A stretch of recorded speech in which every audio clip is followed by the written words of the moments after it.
বড়ো ভাষা কেতিয়াও কাট খাব নোৱাৰিব আৰু বিটিআৰৰ পৰা অসমীয়া ভাষাও কাট খাব নোৱাৰিব। দাবী জনাওঁ যে অনতি বিলম্বে অসম বিধানসভাত যাতে বড়ো ভাষা কেতিয়াও মচ নাখায় তাৰ ব্যৱস্থা কৰক। মই থাকিলে এইবিলাক প্ৰস্তাৱ ল'ব পাৰে নেকি?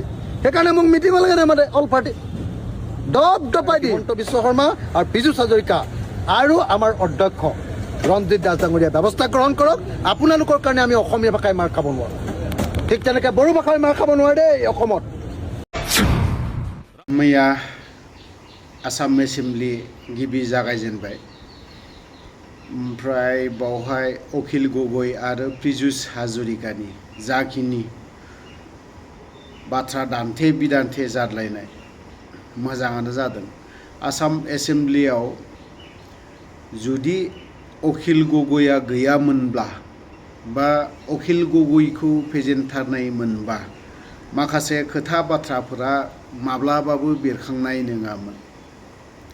सानै व्यक्ति दं आसाम एसेम्बलियावहाय ओरैबायदि बाथ्रा बेरखांहोयो बुरखांहोयो, मुथते बिजेपि सरकारा एसेब्लाबो आंनि नुहुरनायाव बिसोर सानै मानसिया जुदि थाबाय थायोब्ला, देरहाबोबाय थायोब्ला बिथांमोना सरकाराव थानो हा दाहा, थेवबो गासैबो जनगोष्ठीनि हारिनि बाथ्राफोरखौ मोजाङै बेरखांहोयो बा बुंखाङो।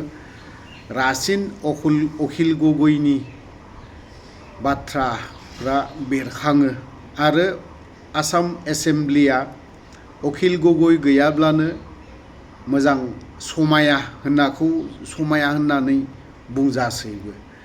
थ' थिग बेफोरबायदिनो साननैसोनि सिगां रन्जित दास आरो गुबुन गुबुन बे आसाम एसेम्बलिनिफ्राय बर' रावखौ बोखारनाय बाथ्राफोरा दासो माखासे बाथ्राफोरा बेरखांदों।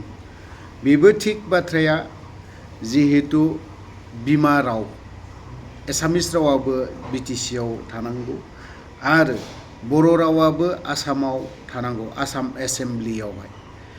थ' दिनै गुवाहाटि टाउनावबो बर' रावा लिरनाया थानांगौ जेरावबो, जिहेतु 8th शिडिउलाव हाबबाय।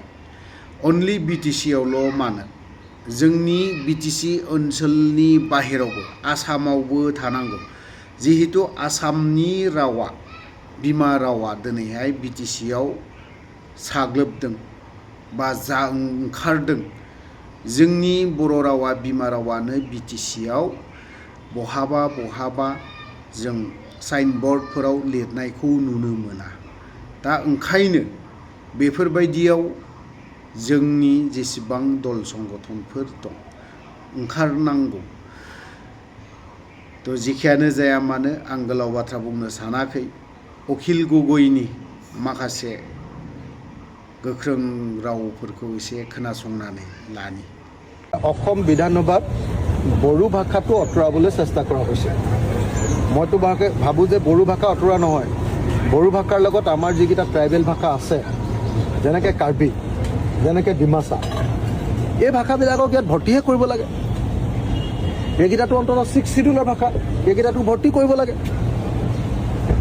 তাত আমাৰ এটা খিলঞ্জীয়া ভাষা, জনজাতিৰ ভাষা উঠাই ল'বলৈ লোৱা সিদ্ধান্তটো আমাৰ বিজেপি চৰকাৰখন, আৰু বিজেপি চৰকাৰ মানে অল পাৰ্টিৰ সিদ্ধান্তটো লৈছে দেই, মনত ৰাখিব আকৌ।